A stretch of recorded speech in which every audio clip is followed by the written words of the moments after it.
This is arguably the most outstanding line I have ever read from any of the ulama on salah. He said, now when you come to salah, have any of you looked at the water which you use to pray? Now listen to what he says. He says, when you lift the water for wudu, just stop there and look at it. Just stop and look at the water.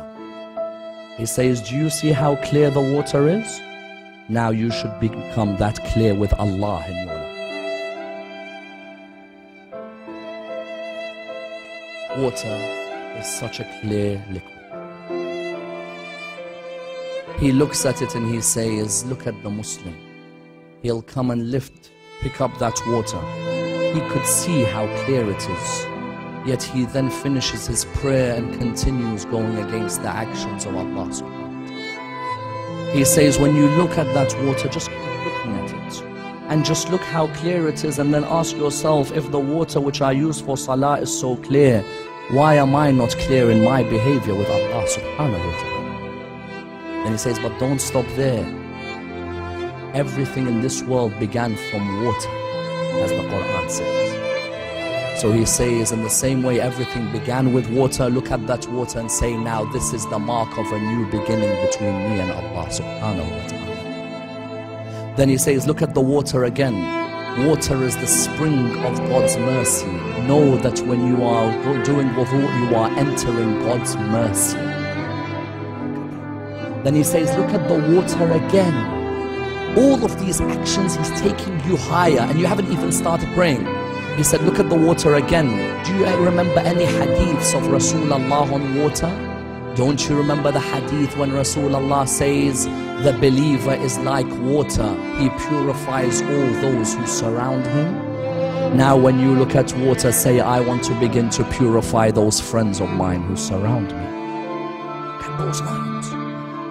Khomeini just discussing water. Then he says, look at that water which is in front of you.